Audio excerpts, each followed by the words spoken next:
How did an Austrian boy become one of history's most infamous figures? Today we explore the psychology of Adolf Hitler, from his troubled childhood to his experiences in World War I, to his rise as a dictator.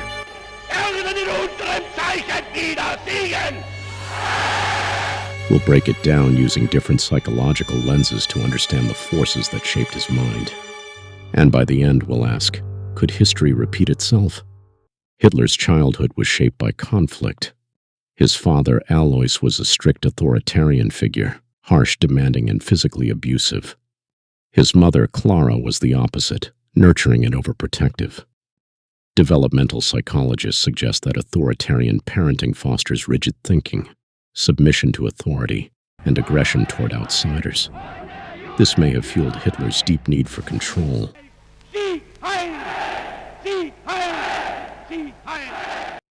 His father's punishments instilled a sense of humiliation. His mother's affection created emotional dependence. Together, these opposing forces may have planted the seeds for his later psychological struggles. People who experience powerlessness in childhood often overcompensate by seeking control as adults. For Hitler, that need for dominance would only intensify.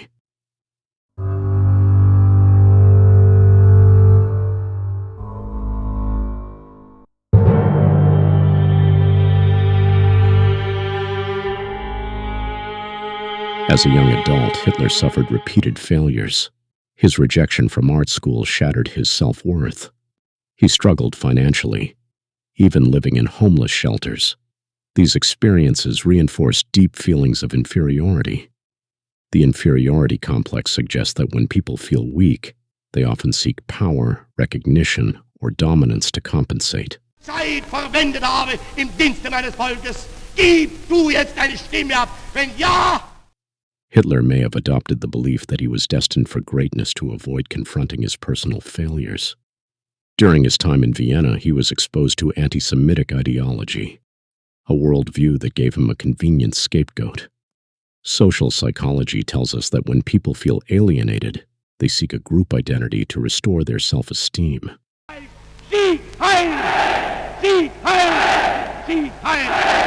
For Hitler, blaming Jews became a psychological defense mechanism, a way to externalize his frustrations and failures. Then tragedy struck. His mother, the one source of stability in his life, died. Some historians believe this loss intensified his emotional detachment and resentment, further fueling his radical beliefs.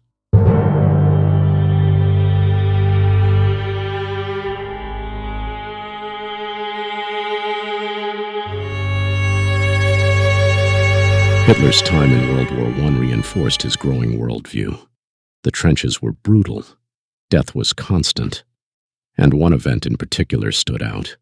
He left his trench for a brief moment, and when he returned, an enemy shell had killed his entire unit. This near-death experience strengthened his belief that he had a grand destiny.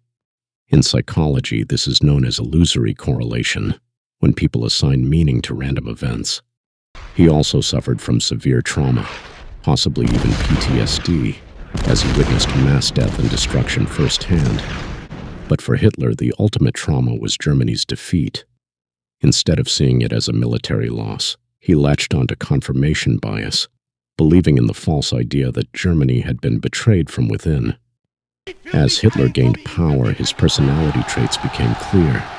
Some researchers suggest he had narcissistic personality disorder, characterized by grandiosity, a need for admiration, and a complete lack of empathy. His speeches became theatrical. His imagery became godlike. He saw himself as Germany's savior. And when multiple assassination attempts failed, it only fueled his delusions of invincibility. Psychologists call this survivor bias, when people misinterpret luck as proof of destiny. For Hitler, these moments only reinforced his belief that he was untouchable.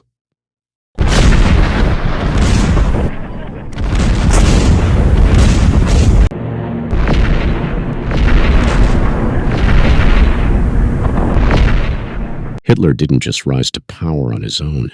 He manipulated an entire nation. He used scapegoating, blaming Jews and other minorities for Germany's struggles.